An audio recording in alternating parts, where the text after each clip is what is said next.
Welcome to The Derivative by RCM Alternatives, where we dive into what makes alternative investments go, analyze the strategies of unique hedge fund managers, and chat with interesting guests from across the investment world. Hello there. Get ready for some good shows following this one. We've got Corey Hofstein coming on to talk through his recent thoughts on replication, which I seem to be seeing more and more of in the systematic and trend space of late. And then our taping of RCM's Vegas Vol panel the following week with Jem Carson, Zed Francis, and Luke Rabari. So a bunch of good guests coming up. Subscribe today so you don't miss a show. On to today's episode. We have the one and only Jason Buck of Mutiny Funds and the Pirates of Finance YouTube show on. We did this last year, if you'll remember, and listeners appreciated the color and insight into an institutional level conference on volatility and derivatives and options. So Jason and I are back this year to take a stroll through our notes from the Global EQD conference in Vegas a few weeks ago. We split this into two parts, with the first part going up here on the derivative. You're listening to it now. And then the second part going up on the Mutiny Investing podcast. Send it.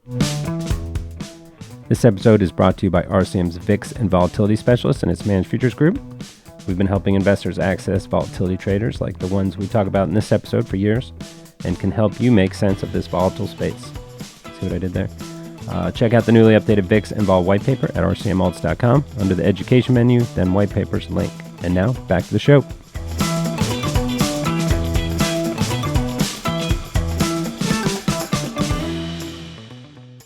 All right, we are here with the one, the only Jason Buck. Going to do part two. I guess we did two parts last year, so this would technically be part three, but season two of our Global EQD conference review. I think we called it last year Overheard at a Vol conference. So this is Overheard at a Vol conference season two in 2023. How are you?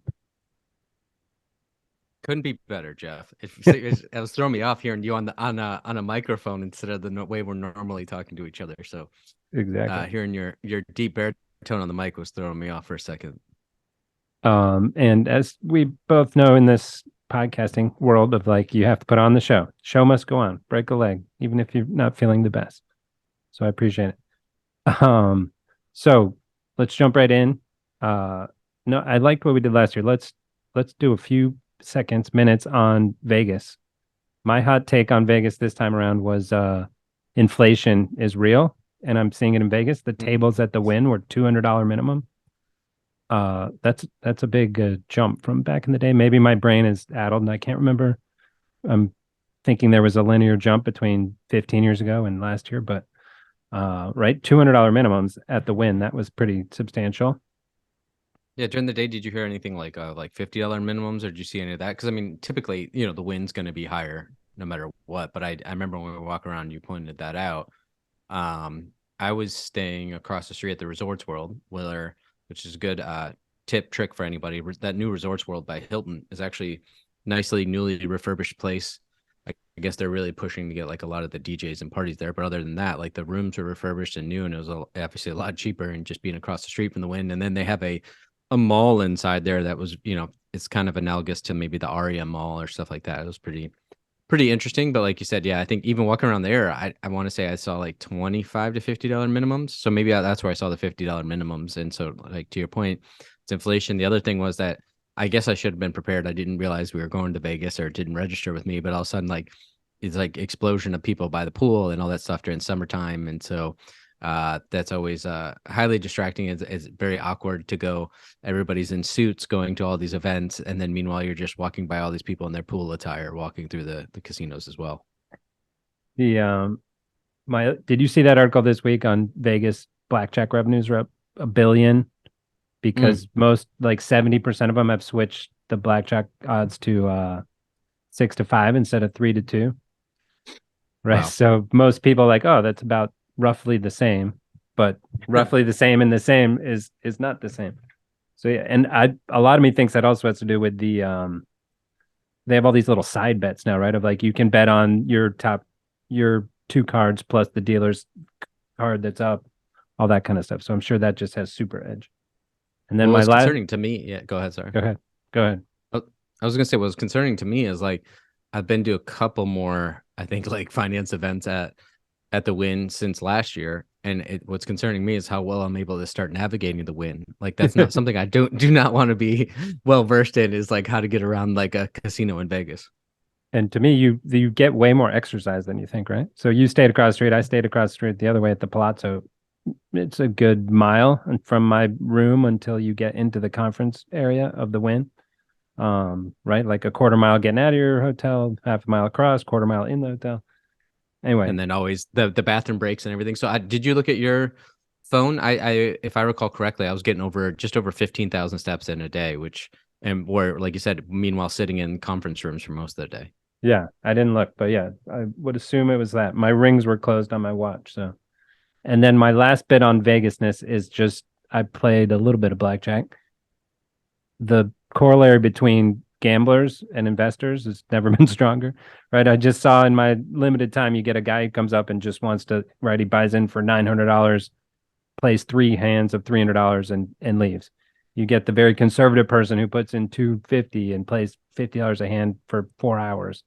And then you get everything in between. You get the quants who always hit on 16. You get the gut feel people who never hit on 16, right? So it's like amazing to me of like, it feels a lot like investors of like, I'm just going with this because it's hot. I like to do super conservative. I like to do it super quanty. I like to go with my gut. Well, I never really played the tables, but what always used to bother me, like I remember back in the day, if like you sit down at blackjack and everything, how the people around the other positions will like yell at you for what you do, like you affected their cards. Like Yeah, we had that. it's The like guy called a guy. He's like, "You jackass," and he split twos against a six. I'm like, I'm pretty sure that's the by the book play, sir. And then he walked up and left. But it's like, right. And of course, he had lost the hand. If he hadn't lost, he probably wouldn't right, have called him a jackass and probably wouldn't have left. exactly.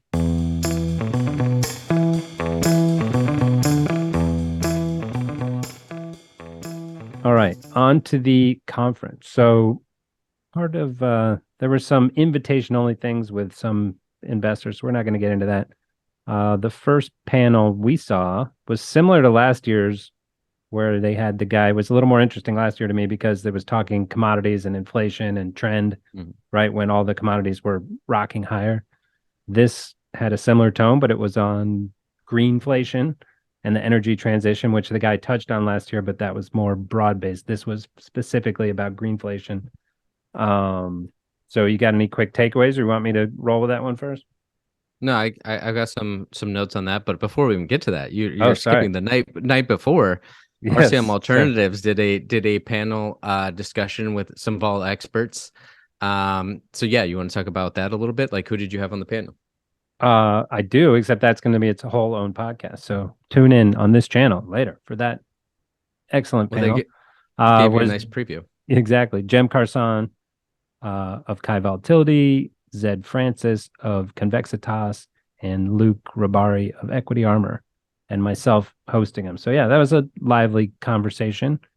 Tried to get into the zero DTE debate, which we'll talk about a little bit more here, but didn't quite take the bait. I thought Jem and Zed were going to go after it a little bit more, but they politely disagreed whether it's a big deal or no deal at all. Yeah, I Uh, think we're gonna have that. That's gonna be a through line on almost a lot of the discussions. Is how that would seem to be the topic du jour was zero DTE. But to preview yours before the podcast comes out, is that yeah, you had a great question of like, does it is it really important or does it not matter at all, right? And two of your guests were like, it's very important. The other ones doesn't matter at all. So you'll have to listen to that to see what happened. Then also related to that, I'm starting to I'm trying to relate to you, Jeff. So you had a lot of your Smartless podcast references while you were doing that panel. So on the way back from Vegas, I was watching the Smartless tour. I think it was on Max, HBO Max. By the way, hot take: why in the world would you ever give up HBO? Do you EPO know why name, they Why would they? unbelievable. Like the One one of of the the best best brands in the brands in world. the world. Yeah. I maybe I need to read into this to see what happened, but I couldn't imagine any scenario why you would get rid of HBO and just go with Max. Well, I think they went HBO Max, and then people were like, "That's dumb," Yeah, so they dropped right. HBO. I'm like, well, that's dumber. Um, Unbelievable. Like their NPS score and the quality and the reinvention and like the shows, the movies. I mean, why in the world would you ever reach HBO? But I digress. So going back to Greenflation, it was SocGen. And so I'm trying to just find exactly Ben Hoff from he was global head of commodity strategies for SocGen. And so it was very commodity heavy, like you're saying, almost like last year. So that had some interesting pieces. some of the more anecdotes I wrote down is that all the bovine population in the world produces the same greenhouse gas waste as the United States. So that was just like an interesting kind of like anecdote or statistic that I found interesting. So he was kind of more moving away from that and talking about other primary issues. And one of the things is we're always talking about supply chain over the last few years, and he was talking about how the supply chain for rare earths is very difficult. So he was primarily, the top of the conversation was not necessarily greenflation, but it was greenflation in relations to switching to electric vehicles. So that was the primary kind of focus of the conversation. So he's talking about, obviously with electric vehicles, you have the batteries, you have the construction of the actual vehicle, especially within the battery, you have a lot of those rare earth minerals. And so that's the primary point of his conversation. So that's why he's saying the supply chain is incredibly difficult for that, because you have, a lot of that supply chains is either in China or sub-Saharan Africa. And so obviously, whether we have a cold, silent war with China right now, or whatever you want to call it. And then also the Belt and Road Initiative, where they're taking over, large swaths of Africa. That would lead, like they're saying, to maybe conflict over, quality and getting to these rare earth minerals. But what I think is interesting, at least from my perspective, is like, those are the countries that refine the rare earth minerals, where if you do your research, it's like the US has tons of rare earths. The problem is politically and socially and just optically, we're unwilling to refine them. I mean, it's very dirty to refine them, and it can be quite toxic. So we actually have tons of rare earths in the United States. It's just we don't have the wherewithal maybe to refine them. So it'd be interesting if we do actually go full on war with China. Like, will we just, kind of spin up, rare earth refining capacity within the US? Do you have any thoughts on that? A la like Intel plant outside Columbus, Ohio, and like chip making back in the US, right? Which is a similar path.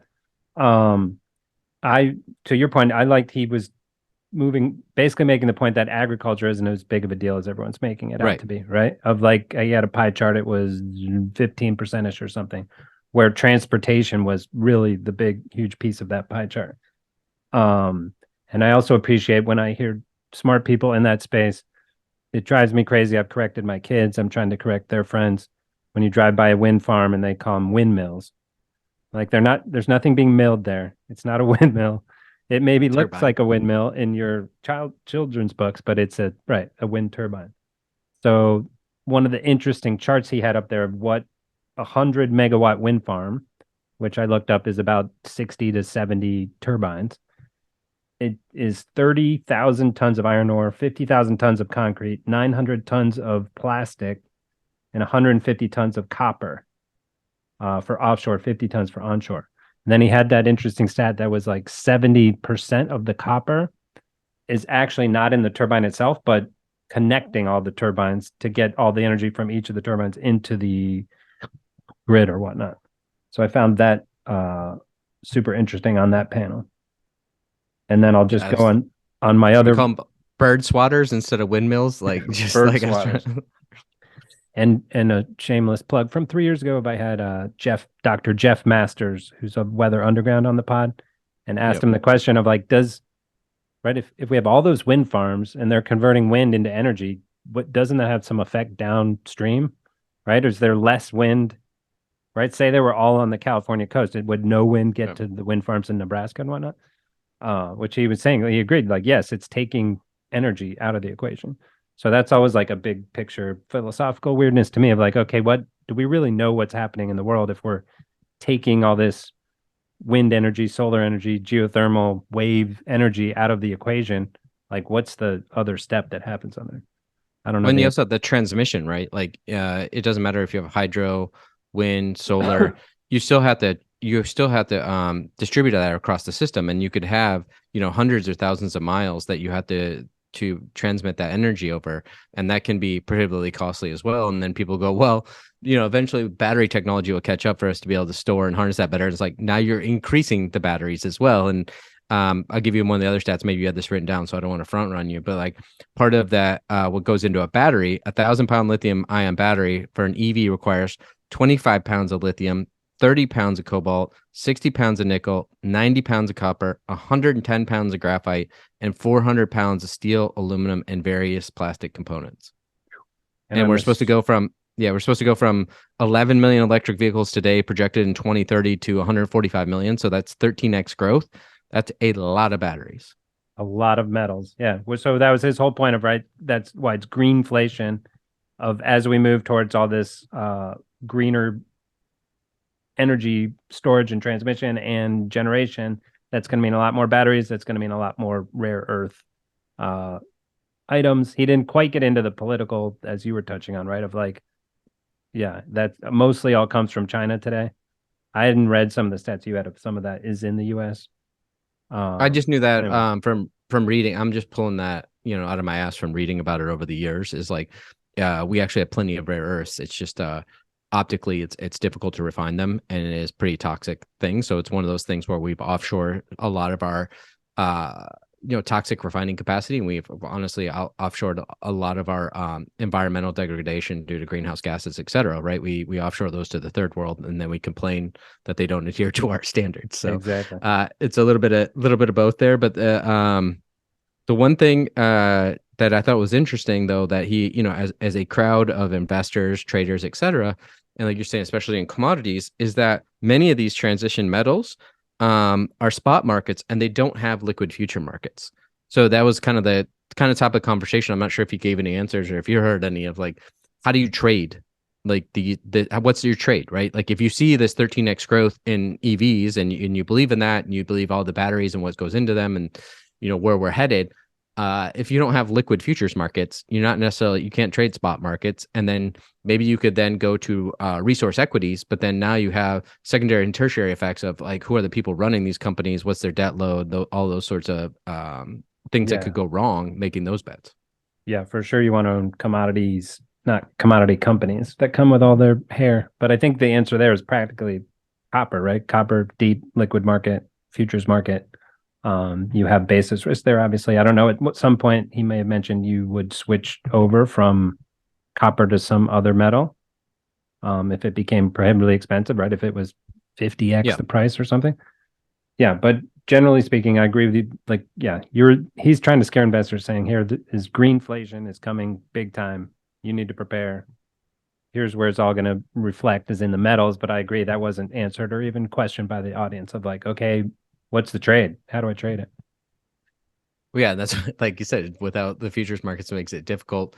And also the audience is like kind of, first session of the day, so not a lot of questions probably. And then I'm curious, I don't think I've ever asked you, do you believe in the whole Dr. Copper thesis? Like you've been around, physical trading commodities for decades. I've never really asked you, do you have any thoughts on Dr. Copper kind of leading the way, and then now the change of copper's ability, transition from, previous more industrial metals to now EV vehicle metal? I believe in Dr. Copper probably more than I believe in what's gold's name? Ghastly Gold or something? I don't know. Barbarous relic. Yes, I believe in Dr. Copper way more than the Barbarous Relic. But it's had some infamous false signals and non-signals. So just like anything, tough to really hang your hat on. But uh, yeah, for sure, it's a piece of the puzzle there. And then what that was from last year, which we'll just bring up, of like those copper mines have been 20, 30 years of underinvestment in building them out in infrastructure. So yeah, I'm all for copper. Buy it up.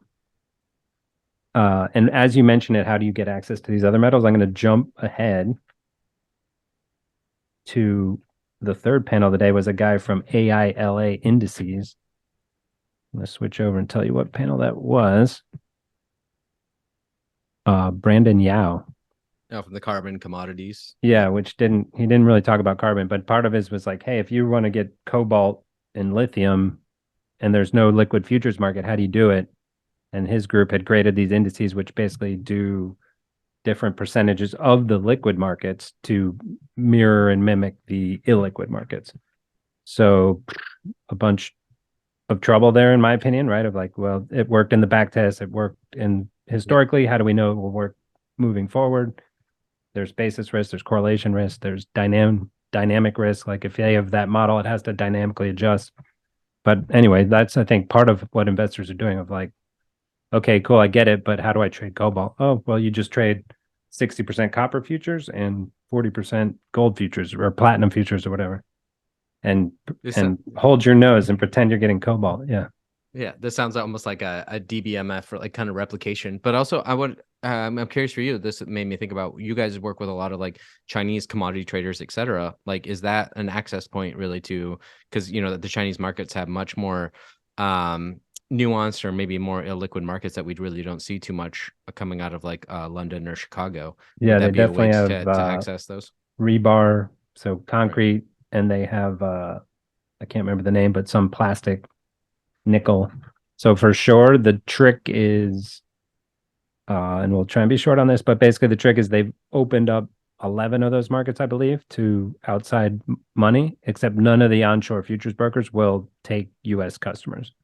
So if you're a non-US investor, and most likely institutional, not a two-legged investor, you could open and get the access to those markets direct through China. And yeah, as Jason mentioned, RCM's doing a bunch of stuff trying to create that path also through a Cayman vehicle, and add some protection so you're not just sending money to a random Chinese broker and hoping it comes back. But yeah, I think that's for sure. And why do they have those? Which comes full circle. Why do they have those futures markets? Because it's there in their country, right? They're refining and producing most of that action.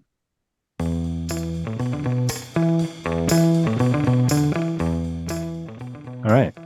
Panel two, panel one. That was even the pre-panel, but right, because it wasn't even a panel, it was just a talk. But the first main panel was my guy Braj, who I love. Mm. Um, multi-asset in a time of multi-uncertainties. So they had Sarah Pollock of S&P Dow Jones Indices with Braj Agarwal.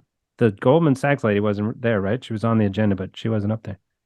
Devang Gambrawala, PGIM, and Sugata Sarkar of FM Global. So this is always a fascinating space to me. If these are big, huge institutional hedgers, essentially, different flavors of it. Of like, okay, they've got a huge liability portfolio. They have premiums coming in. They have payments going out. They're balancing those items with the volatility of the market, with their expected monthly, quarterly, annual bogey for returns and risk. So my note was they didn't talk much about multi, right? Yeah. The panels They talk about was the topic. Yeah. multi-asset. They talked mostly about equity vol and a little bit of rates vol, I guess. But yeah, what are your thoughts on that panel? So like to your point, like the panel that Browse was on last year was probably our favorite, right? Yeah. Because they were talking about things that we don't have much purview in, and not necessarily things that either of us are associated with or trade or invest in. And so it was a really interesting panel last year to hear, how these enormous insurance companies are hedging or running their book, and they were talking about some of the new rules and what the outlook was. This year the panel was kind of a dud. I don't want to like disparage anybody on the panel, but it was kind of all over the place, and not a lot was said, and maybe they're talking about some of the nuances of some of the rules they have to deal with that. But there wasn't a lot. I didn't take a lot of notes. One thing that Braj said was it was kind of he said rate vol is too expensive to buy, but then too hard to sell. So that was interesting how like that's going to be another through line is people talking about rates vol versus equity vol. But I think Braj kind of nailed that one. Is like where it's running now, it's too expensive to buy, but too hard to sell. So it was an interesting point that sometimes vol gets to a place where vol's medium or medium to high, and you don't want to be on either side of that trade. And so that's kind of you saying like this is a time to step away. And then Braj was the first one that's going to come up many times just to bring up zero DTE options. But the way he was talking about it is basically they were using them for positions they established a week or two before, and they're using it to kind of close out or hedge the position on like the final day going into expiration. So it wasn't really the usage of zero DTE. And he said but he did feel that those zero DTEs were very liquid, but they were being very specific and choosy about which counterparties they work with. And I'm sure maybe we'll get into this a little bit later. There's a lot of liquidity there, a lot of volume there.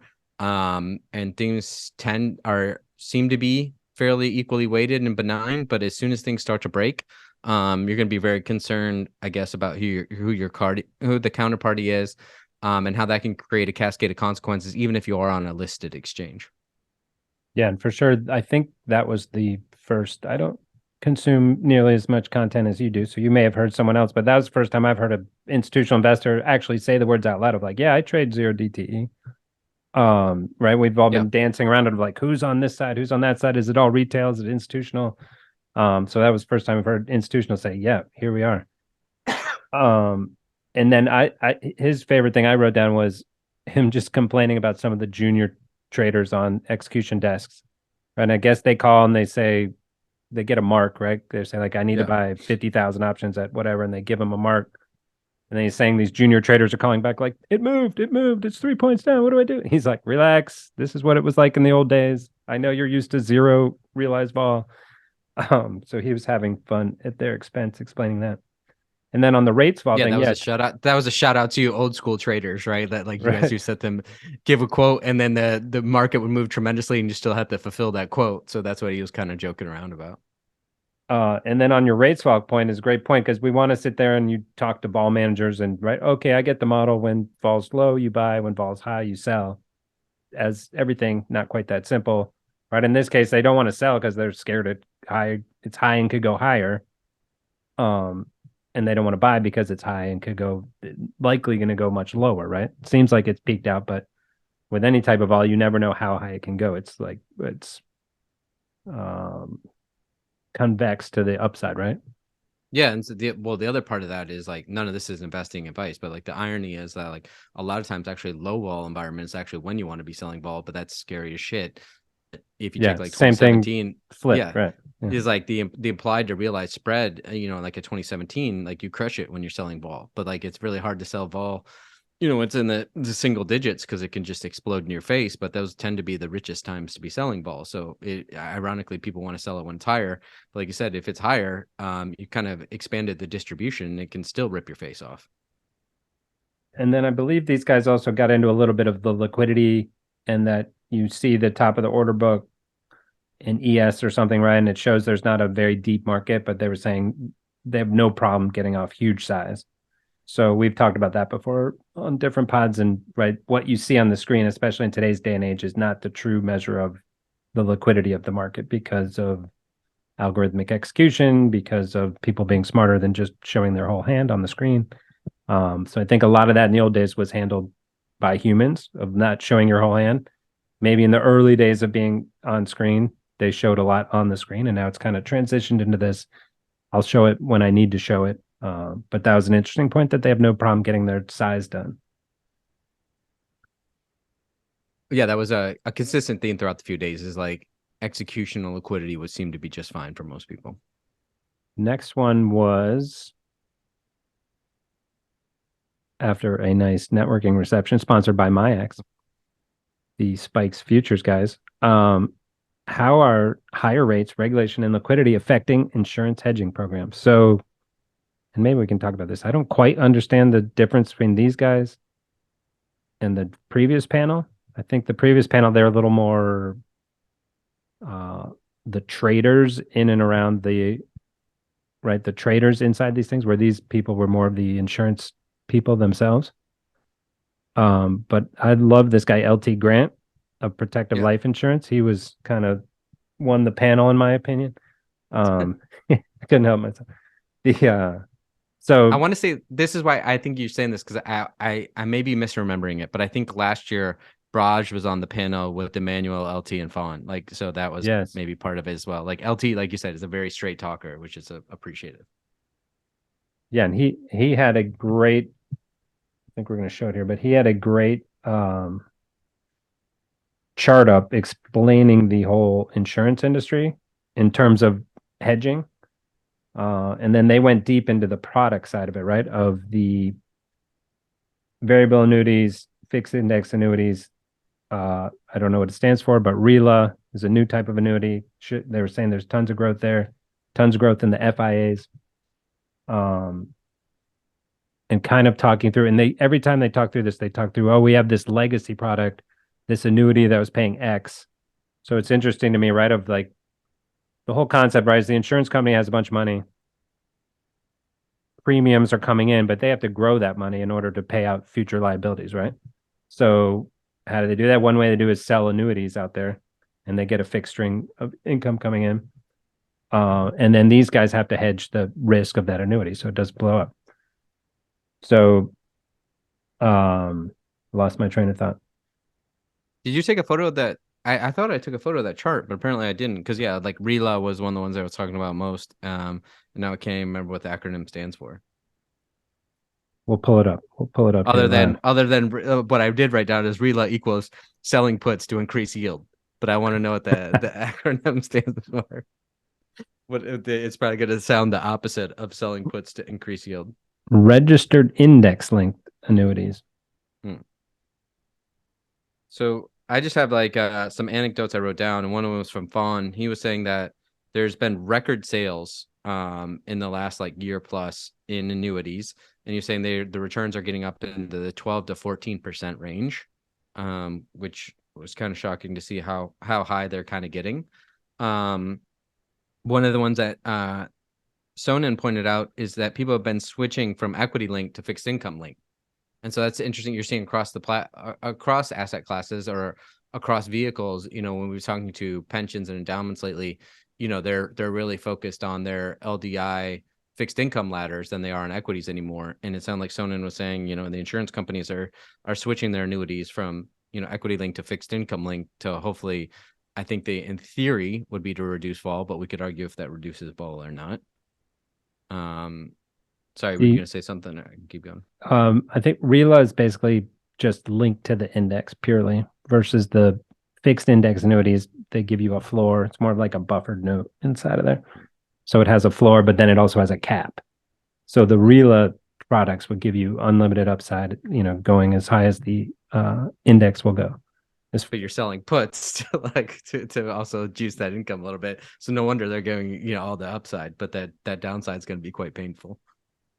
Yeah, but to your point on this panel was highlighting for me of like, why are people going to buy equities when they can do some of these insurance linked products and get, like you're saying, 5, 6, 7, 8, 10%. So you're saying there's huge demand from investors, retirees all across the board on these yields on these things. So a lot of times we want to say, okay, yields are higher. What did that do to your model? Has that killed your model? And they're basically like, no, we have the same spread.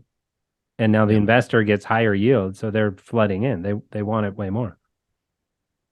And then there was about that spread. Yeah, and there was talk in this panel and elsewhere of like, with yields this high, we don't have to get as creative, right? We don't have to do as many complex things in order to generate the yield to meet our requirements, to meet the investor requirements, which made me feel a little safer. I think last year was some talk of like, well, yeah, but we have a 100-year forecast. So if the market's down 40%, we don't really care all that much. Now it's kind of like, well, the rates are high enough where we can just give them a yield and we're all good. Yeah, it was almost like a throwback to a bygone era, right? Where they can, play around with fixed income and equities and that way and create more balance. And like you said, that as long as they have that spread, then they can really hone in on more LDI and fixed income products and do much better as an industry than having to go out the risk curve and really focus on on equities. And for example, like Emmanuel said, like they're moving also to like call spreads on the S&P 500. So they still have that equity exposure, but he said they're also moving to like 1 year out. I should say moving to, it's actually, that's their shorter term. Speaking of like you're saying the 100 years, it's like we trade short terms. Like, can you define that? And he's like 1 year out call spreads on the S&P 500. So that's kind of their idea of short term. And then the other thing I thought, go ahead. I was just saying, our world, that's like, what? 1 year out? That's intensely long term. But anyway. And speaking of like even longer out, like LT said, the liquidity has been smooth in 1 to 5 year options. So as soon as like for those who don't know, like you can go beyond leaps and get ISDA contracts, and you could trade 7 to 10 year options. But LT was talking about they've mainly been trading in the 1 to 5 year option range, and the liquidity has been great. And he said historically they've been worried more about like that long dated Vega flow, but he said right now they're willing to just wear that risk. So that was another thing too, is like you were saying, they getting back to quote unquote more normalized times. They're not quite hedging as much, and they're willing to wear a little bit of the risk, and move the book around, across fixed income and equity, so they can warehouse some of that risk themselves instead of really trying to offset a lot of it. Yeah, I think their comment there was finding alternative, quote unquote, correlated hedges that they can work with when vol with cheaper vol, right? Which comes Yes. back to that rates conversation. But they were sort of bleeding into that equity vol has remained pricey as well, unimplied, right? The realized has been low, but the implied has still been high. And I thought it was interesting related to that. Like Sonnen said that they've actually been rolling shorter term now. She's even been coming inside a year because equity realized vol has been so low. And then there was also the comment that they're starting to rebalance into just outright equity exposure, right? Like as it gets lower in throughout 22, Yeah. okay, which we've seen, right? Which helped keep a lid on vol. Like, cool, I'm going to monetize and I'm going to buy back the actual thing that I'm hedging, which Yeah, they were also talking about with gold as well. Yeah, related to that, like I brought up earlier, like pensions and endowments, as they've gotten closer to funded or fully funded or near funded, is like they reduce that equity exposure, like we said. So that's why you saw almost just that consistent stair step down in 22, where you didn't see any liquidity crashes because everybody was pre-positioned for like 2022, and so there's not a lot of rush for the exits or rush to hedge. But it was interesting. Like Emmanuel was saying that he does see the stress if we did have a equity down, rates down environment.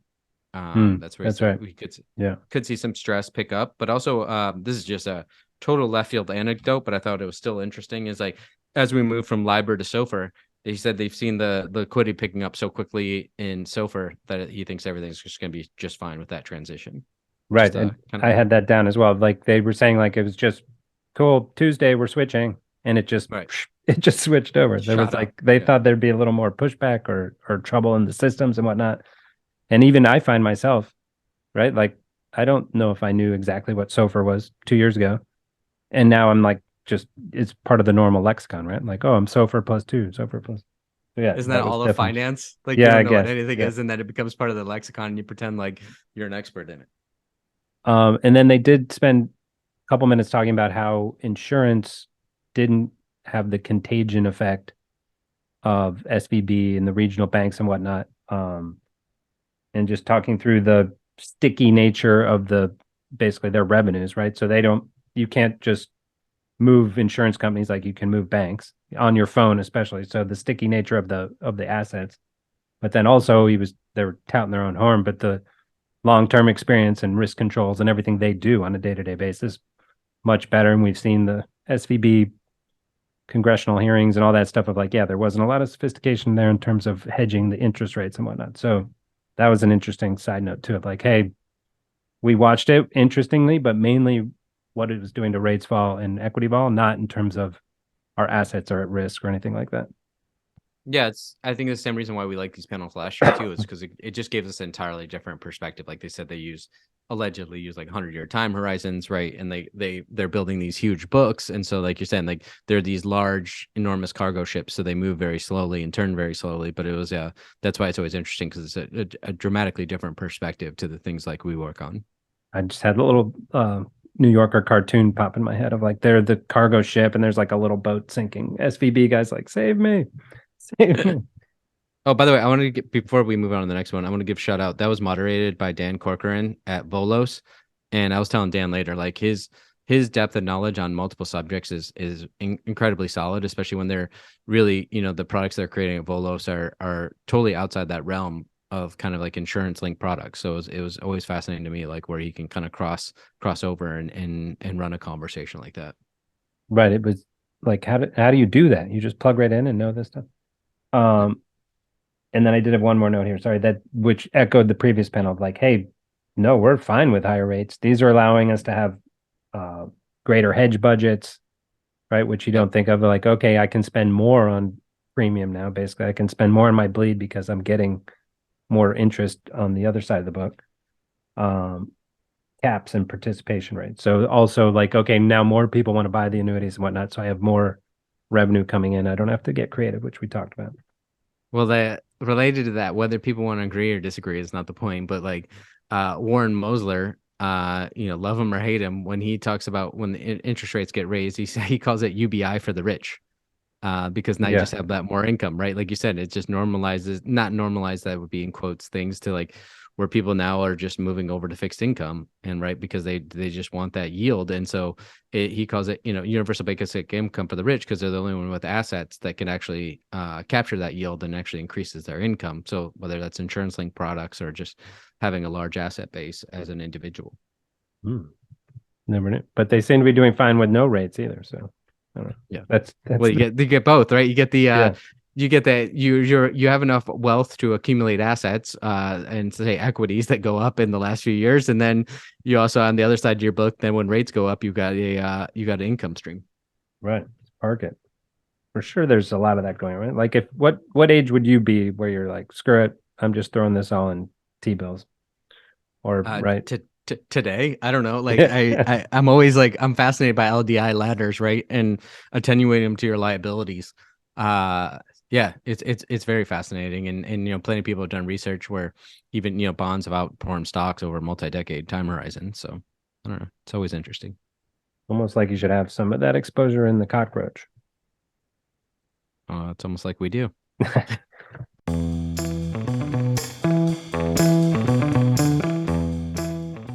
All right. I touched on this next panel was the whatever I said his name was on these custom index products, which was somewhat Brandon interesting. Yao of that AILA indices, and there was carbon and commodities. I unfortunately had to step out for a meeting during that, but sounds like I should have been in that one. Sounds like you found those interesting. Interesting, but like brings up all those questions, like you said with DBMF, and like how far can you push replication actually? Right. Like it seems to work until it doesn't. Do you want to be first in, next in, last in? I don't know if there's a lot I just got Talladega Nights. If you're not first, you're last. You're last, right? Right. But to me, it seems like you want to get in first until it stops working, right? Like, okay. Yeah. So the next panel, volatility strategies built into ETF wrappers. So John Black, a friend of ours over at NASDAQ, hosting this with Jason. Have you ever heard of this guy, Corey Hofstein? No, I've heard he's really short in real life, though. Yeah. Short, not muscular, pretty ugly. Paul Kim, co-founder, CEO of Simplify, and Noel Smith, manager we work with over at Convex Asset Management. So again, the title didn't quite match the discussion, right? Yeah. They touched on volatility, but mainly it was just a discussion about the kind of nuts and bolts of ETFs, it felt like, which Paul in particular totally qualified to talk to.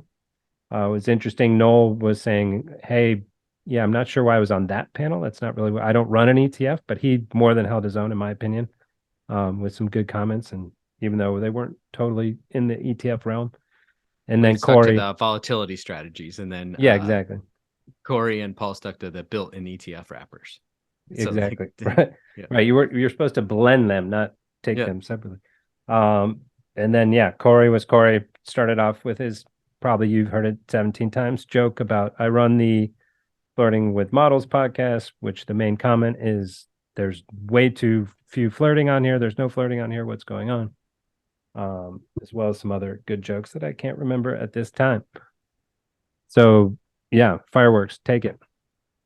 So right away, like you were talking, it was more about the structure and where the trends have been in ETF products and how people are able to stuff derivatives into ETFs. And obviously both Paul and Corey are kind of at the vanguard of this.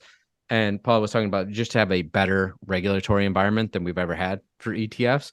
And Corey was reiterating part of that is like a lot of the new rules have allowed for better derivative guidance. So in the past, it was just like it was a kind of a gray area. It was like, how I can put derivatives in there, can I, can't I? And it was a mixed bag, and there wasn't clear guidance.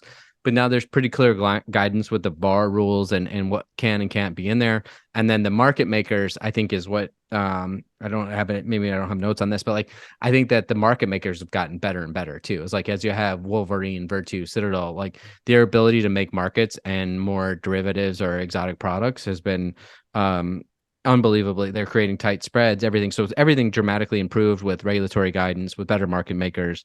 So it has really opened the door for a lot more interesting strategies going into ETFs.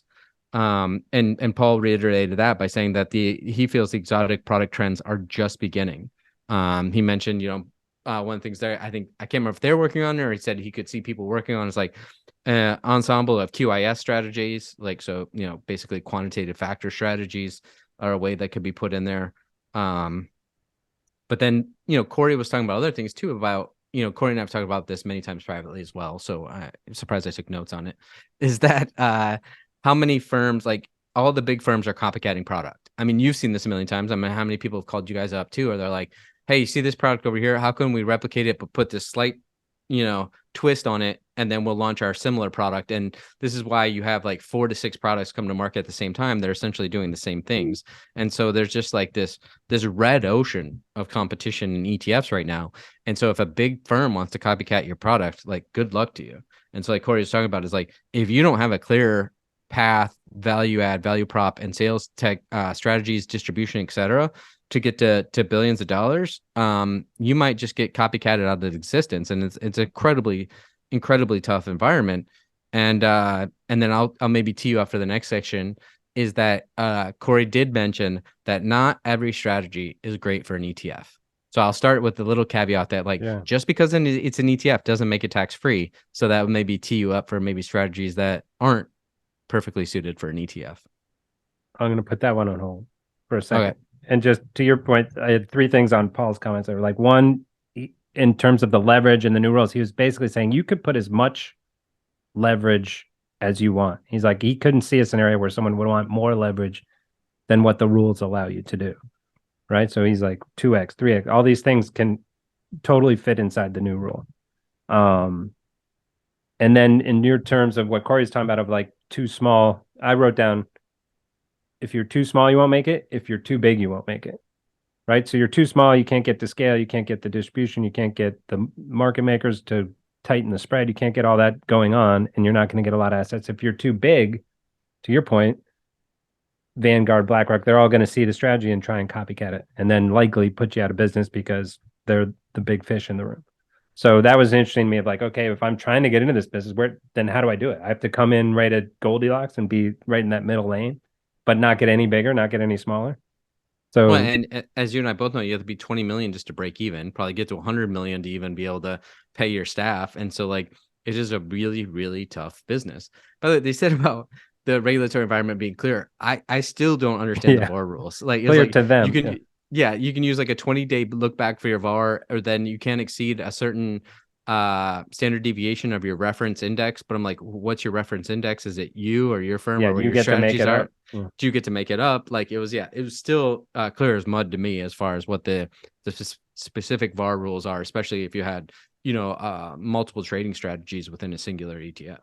And I take it to understand, like, or there's like a safe harbor of use the S&P basically as the reference index, and you can go basically 2 point something X over the S&P, which is to his point of like, do you really need any more of that?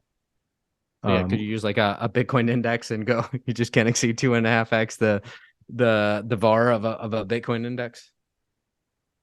And then on the market makers, and also what you were saying, okay, manage futures, trend following, maybe not necessarily the best thing for an ETF, which is what Corey was kind of leaning into as well. You're going to get, they roll the contracts, right? So you're getting income every year. So you don't get this long hold period that you get in the ETF. You're going to get a K1 most likely. You're trading a bunch of different markets. Some markets can't even be held inside the ETF, so you have to put them through a Cayman blocker. The same thing happens at the mutual fund, but that creates a little less liquidity.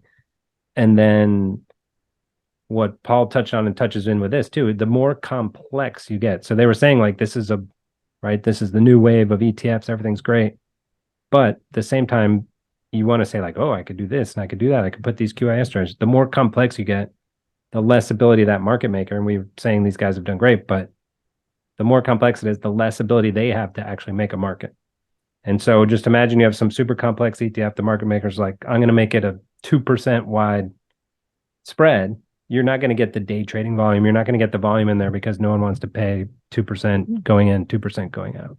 So that's an important concept there too, of like, okay, it's not just have to be right. And Paul was a little bit more on the like, we're just finding client fits. It sounded like to me, right? Like we find client fits, things we think have a market, and we launch those. think Corey's a little more on the trading side of like, okay, I'm trying to find something that is a good quantitative model that I think works in the ETF wrapper. And kind of if I build it, they will come a little bit more. Yeah, yeah. I think there's several things in there. Like I think if you're doing much more vanilla indices, like obviously they can make markets in those.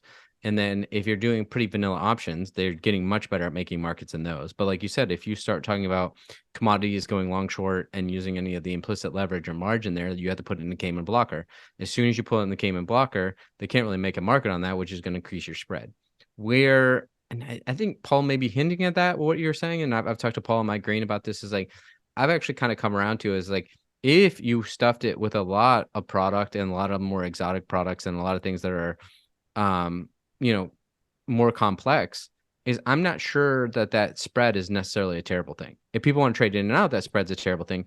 But if people want to buy and hold for the long term, I mean, that spread, that it's more just like a liquidity preference for having such complex products stuffed inside of a single vehicle. And I'm not necessarily sure that's a terrible thing. Yeah, like we're going with that of like, yeah, sure, you pay Invoke 2%, patience. but how else are you going to get into it? Right. How else are you going to Right. get access? The question there is, okay, is someone want to buy that if there's only 15 million in the ETF because the traders and the market makers can't get in and out? Well, it's another problem too, of like what Corey's saying. It's like, unless you have a clear path to billions, like it's exceedingly difficult, right? And the more assets you have in there, the tighter the spreads they're able to make. Yeah. And then, so you mentioned it, like part of that was also, okay, what am I doing with options inside of these ETFs? And that's where Noel was coming in and basically like, yeah, I see the volume is there, the liquidity is there, the reporting is there. Like there should be no problems, and there has been no problems of getting these options into the ETFs. Whether investors really understand what that means, some of the products out there of like, right, we saw in 2022, I'm buying this long vol, I'm buying this option trading strategy. Oh, it didn't make money in 22 when the market was down. Why not? And then you got to go in the whole discussion. It was more of a gamma trade than a Vega trade. It was vol didn't pop. So which they were big on, right? Of like tons of education needed, uh, and go from there.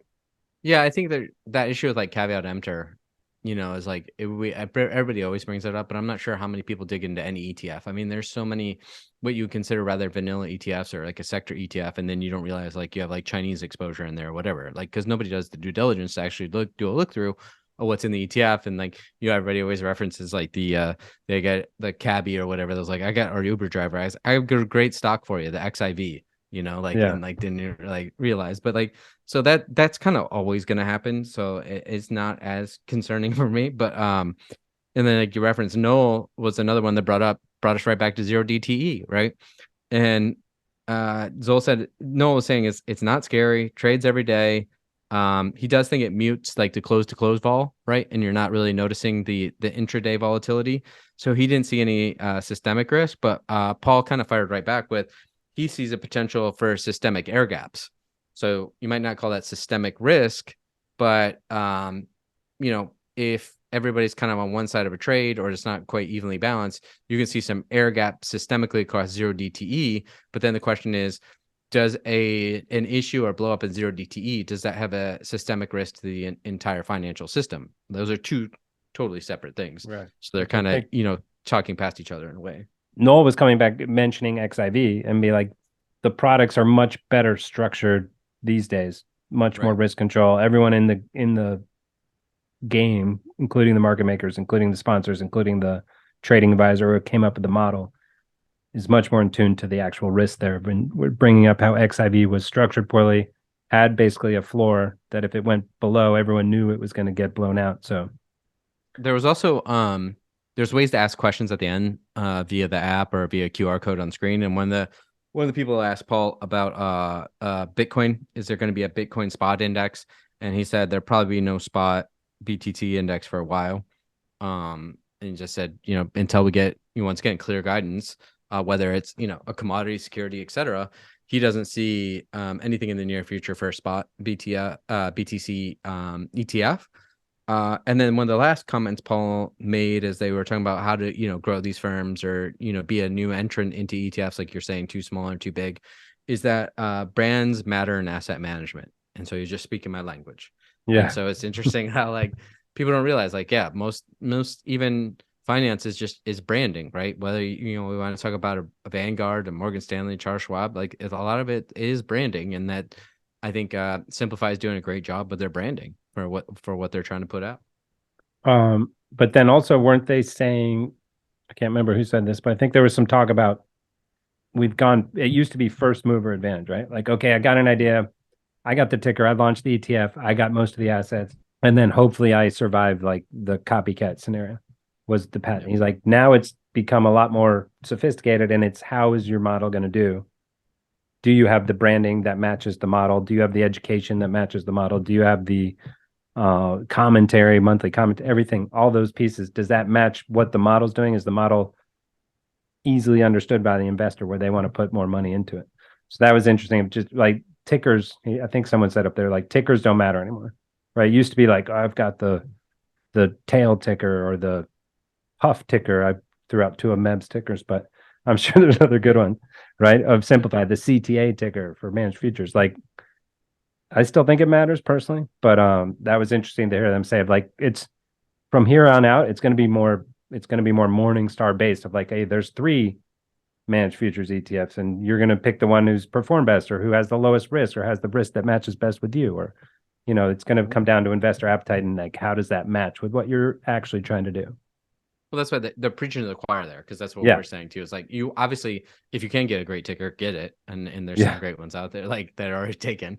But at the same time, it's education, right? And part of the education is that social media marketing, what we're doing right now, podcasts, webinars, etc. Like, that's what Simplify and Newfound Research are both very good at. It's like, it's about education, and as Corey constantly likes to point out, I always say we're all just entertaining each other, right? So like you said, if you have 3 copycat ETFs, you're going to go with whichever one you like to cut to their jib. And how do you do that? Well, you do that through education and social media marketing and branding. So that's why I firmly believe in what Paul was saying about Simplify. And that's how, you try to have a more sticky customer base, is because you put a face with a name, you educate, you help, you assist, you do everything you can to work symbiotically with the clients, where historically, right, like those larger firms that just put out tickers and like stuffed them through their distribution chain, and there's no a person related to it, there's no education related to it, there's no follow-up, there's nothing. Yeah, I was in a meeting once with one of the ETF firms. They were telling me about might have been triple inverse yen or something like that, right? And they're like, oh, it sat there for 6 years with $5 million in it, and then the yen had a big year, or a big down year, and it was all of a sudden at the top of all these top 10 tables, and $350 million or something came into it. So that's kind of that old school of like, yeah, just have the ticker, have it surviving, it's on the shelf, it's going to pop into a top 10 table, and a bunch of people are going to jump at it. This seems like a much more measured and smarter approach of like, no, we actually want to get buy-in from the investors and not just rely on being on the top of a table. Although that'd be nice too, right? So, but that would just double it up. Like, cool, we have all the sticky money, all the good investors who understand what we're doing, and then boom, now we have all the hot money that's just chasing the latest return. Okay, we're breaking it there for part 1. Remember, part 2 will be over on the Mutiny Investing podcast, so make sure you go add that to your playlist and subscribe to that one and this one, so you get to hear part 2. Thanks to Jason, thanks to EQD for having us at the conference, thanks to RCM for supporting the pod, and thanks to Jeff Berger for producing. Peace. You've been listening to The Derivative. Links from this episode will be in the episode description of this channel. Follow us on Twitter at RCMAlts, and visit our website to read our blog or subscribe to our newsletter at rcmalts.com. If you liked our show, introduce a friend and show them how to subscribe. And be sure to leave comments. We'd love to hear from you. This podcast is provided for informational purposes only and should not be relied upon as legal, business, investment, or tax advice. All opinions expressed by podcast participants are solely their own opinions and do not necessarily reflect the opinions of RCM Alternatives, their affiliates, or companies featured. Due to industry regulations, participants on this podcast are instructed not to make specific trade recommendations nor reference past or potential profits, and listeners are reminded that managed futures, commodity trading, and other alternative investments are complex and carry a risk of substantial losses. As such, they are not suitable for all investors.